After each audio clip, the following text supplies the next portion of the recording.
So the 2022 offseason is going to be one of the most crucial offseasons in probably Panthers franchise history.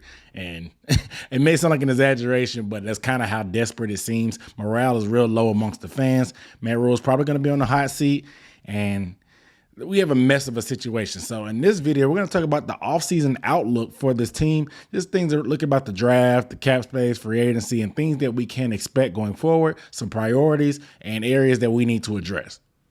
We're starting right now.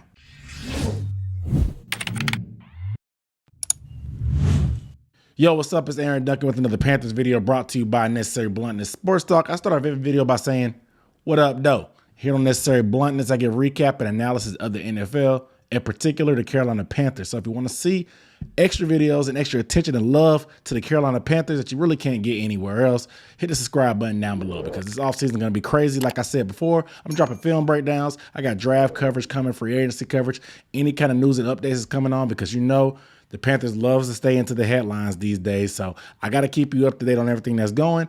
And I'm going to give you different kind of videos just like this one. So make sure you are subscribed and hit the bell icon. That way you get a notification every time I drop a video because that's the only way to guarantee that you don't miss anything. Okay? Go ahead and do that. And give this video a thumbs up while you're at it because it only takes a couple seconds and it don't cost you a thing. So yeah, might as well help your boy out. All right? Appreciate it. So year 2 is in the books for Matt Rhule, and we're at a crossroads. Obviously, there's some holes that needs to be filled with offensive coordinator positions, some position coaches that were fired recently, and it seems like things are getting shaken up, and Rhule is definitely feeling the pressure. We haven't heard a lot from the team owner, David Tepper, who sure was showing his face in the streets and on these facilities last season, but now he's nowhere to be found. He hasn't really reaffirmed his confidence in Matt Rhule. He hasn't talked about anything in the community. He hasn't given any progress updates on the soccer team or the facilities at Rock Hill. Not a peep from the richest owner in the NFL.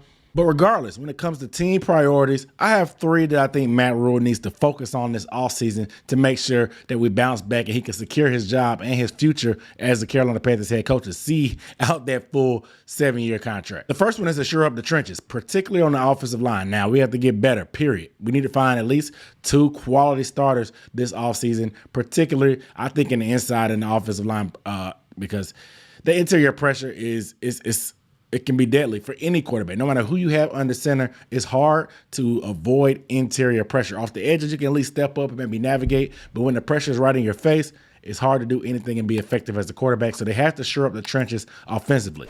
Also defensively, we have some size and some beef, but for all intents and purposes, it sounds like Phil Snow wants to focus on getting bigger and stronger up front. Now, going with 2 lightweight defensive ends in Haason Reddick and Brian Burns kind of conflicts with what they're saying. They do have some beef inside. Daquan Jones, Derek Brown, Morgan Fox is only like 260, but he plays inside. So wanting to get bigger sounds like a liable thing to do because we saw this team get pushed around in the run game at times, and it wasn't pretty. Now, we are a little light in the box when it comes to the linebacker position, but I think getting a better defensive line and getting stronger and bigger and not getting pushed around a lot can do wonders for these linebackers. We saw Shaq Thompson take a step forward this year, and that's just with Daquan Jones. Daquan Jones is a good interior lineman. I think he has the good size, and he does a lot of the dirty work that a lot of people will never pay attention to, but I like Daquan Jones, but we need more guys like him that can stand there. Like I said, Brian Burns and Haason Reddick are great against the pass, but running outside zone right at them, trying to block them certain ways has been a task. I mean, Haason Reddick's only 235 pounds. He said it himself in his exit interview before he left for the offseason that he plans to come back at least 250 pounds. Brian Burns is around 255, 260 area. He's going to need to get bigger too. Yeah, he may sacrifice a step or 2, but I'd rather have him stronger at the point of attack versus sacrificing speed because, yes, he has the speed, but at the same time, that speed kind of gets him in trouble because he can run himself out of the place. Nevertheless, shore up those trenches. The second priority to me is to retain your defensive talent. Now, you have some talent on this defense that we were able to load up on this offseason and made vast improvements. Now, they kind of tailored off at the end of the year, but they definitely took a huge jump from year 1 to year 2. Now, there's some guys that are going to be up for, I guess, free agency that we may need to retain, like a Donte Jackson or a Stephon Gilmore or guys in the defensive line like Haason Reddick. So I'm thinking you need to retain these guys to kind of keep this unit together. Now, between Donte and Stephon, that's going to be the telltale of this offseason, but I would like to vet Stephon Gilmore and just keep him there because you know exactly what you're going to get when he's healthy. Donte, Yes, you want to pay Donte for what he can do, and he did make improvements, but I wouldn't want to overpay, especially in the competitive free agency market for corners like that. You pay for elite talent like Stephon Gilmore. A bird in the hand is better than two in the bush. What we're projecting what Donte could be. I know youth over the 31-year-old Stephon Gilmore may seem like easy debate because of the age difference. But Stephon Gilmore, I think, has another 3 to 4 years of high level of play if he wants to continue to do that. And it sounds like he wants to be here in Carolina. The third one is finding an offensive identity. Now, that's going to have a lot to do with whoever the offensive coordinator is. But Matt Rhule had been talking about wanting to be a running team, running the ball 33 times a game and doing this, that, and the third, and just playing to the strength of the team and not making mistakes and protecting the defense. But he hired Joe Brady. Joe Brady is a guy that has an offense that wants to pass the ball all over the yard. We saw what he did at LSU. It just didn't seem like a good fit. So Matt Rhule needs to do some soul searching and figure out exactly what he wants to do, because that whole ground and pound stuff, it doesn't really work in the NFL like that anymore. Yes, people want to say Tennessee is a running team, and they do that. But if you look at how Ryan Tannehill plays, Ryan Tannehill takes advantage of those huge weapons on the outside with Brown and Julio Jones. It's not just some 2 yards in a cloud of dust just because they have Derrick Henry. Like I said, that style of play just doesn't work in this NFL. The rules are leaning towards the passing game. The rules are leaning toward quarterbacks and offense and receivers. Why not put something in place with an identity that can do that? I understand you want to build and lean on your defense, old school style, but why not have a good defense and explosive offense and just have that defense that protects those leads after you get a lead with that good offense that you build up? So regardless of what they do, they need to get an identity, get on the same page, and bring in personnel to actually enforce and execute that game plan. But let's move on to a few notable notes this offseason. Here's the list of Panthers free agents, and you see this list is longer. This list is longer than the CVS receipt because we have a lot of guys to bring back and not a lot of money. According to Over the Cap, we only have about $24 million in cap space. That's a lot. That's not a lot, especially for the guys that we have, especially when you're talking about paying a corner and a pass rusher, two of the highest paid positions in the NFL. It's going to be tough to retain everybody. It's going to take some gymnastics by Scott Fitterer and Samir Suleiman, the salary cap expert for our team, to do some things to make things maneuver, especially with COVID dampering that cap space. It's going to be tough. It's going to be some people that we don't want to leave that's going to probably have to leave, and some guys aren't going to be able to get that money. There's not a lot of bread to go around.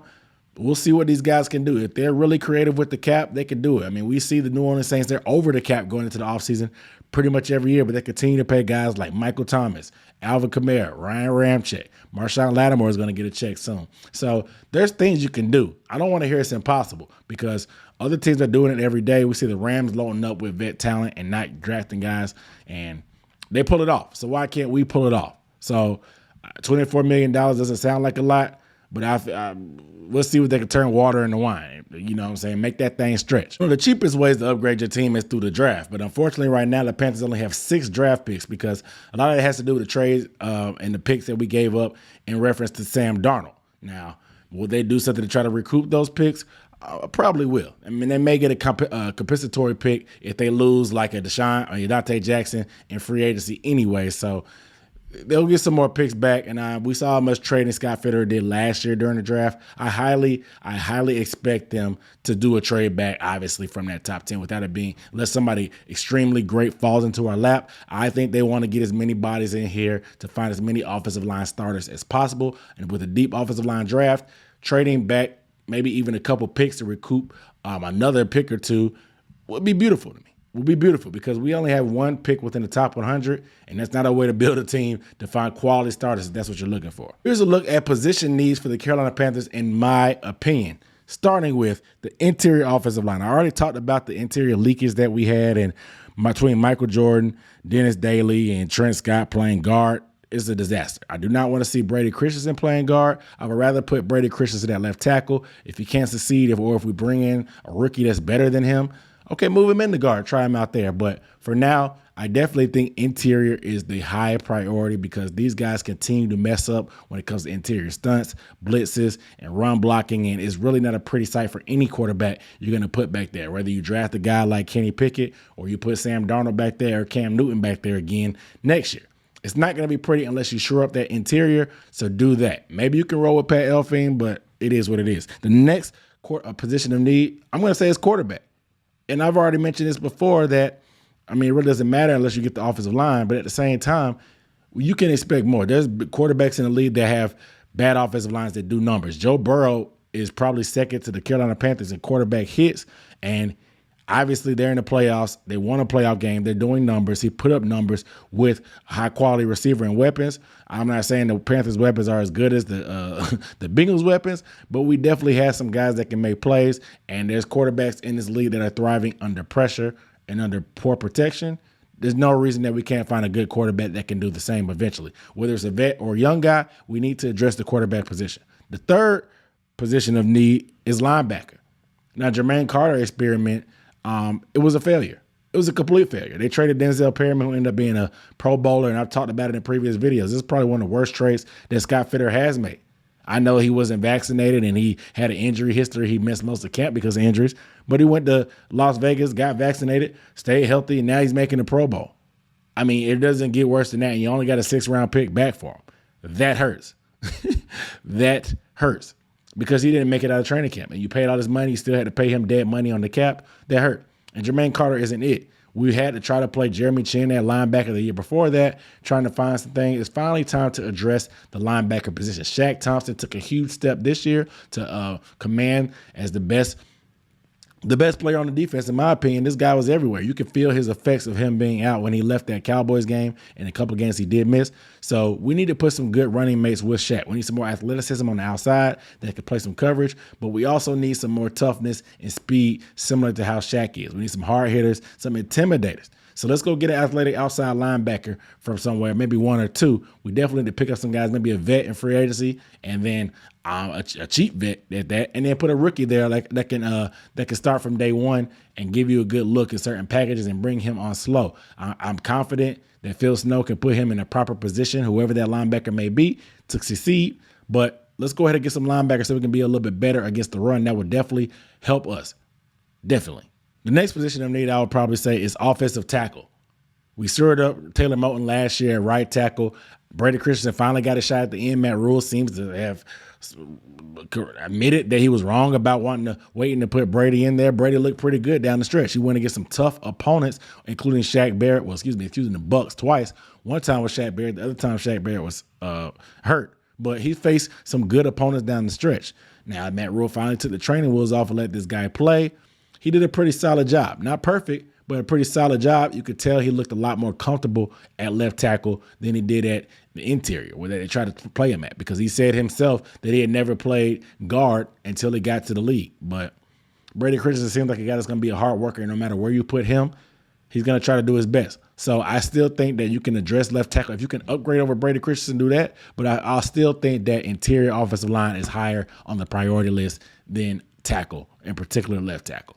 And last but not least is free safety. Free safety is a position that I think that we need to get younger at, more athletic and more of a playmaker. Yes, we have Jeremy Chin playing strong safety, and I like Jeremy Chin there. I want to be able to bring him more into the box more, maybe move him around a lot more. And people thought he had a down year because he wasn't making as many splash plays, but that's just because he wasn't in the box like a full-time linebacker like he was his rookie year. People want to say move Jeremy Chin back to linebacker and draft the safety. I'm not with that. I'm not, because Jeremy Chin has a nose for the football, but he's also not huge. But he's also super fast, so he needs to be out in space, in coverage, and running to the ball too. He can still be effective with the amount of tackles he's been getting. He's definitely one of the high motor guys that's going to be able to make a lot of plays regardless of where he's at. You guys just probably fell in love with all the splash plays he made as a rookie, getting fumbles, touchdowns, picks, all the above, and sacks and stuff, that you just think that he didn't do anything this year because you didn't hear his name in the paper the whole time. But he did a pretty good job looking at the film for me, and I think he's solid there at safety. I think he needs a young running mate at free safety that we can count on back there. And who knows who that be? Is that Kyle Hamilton from Notre Dame in the top of the draft?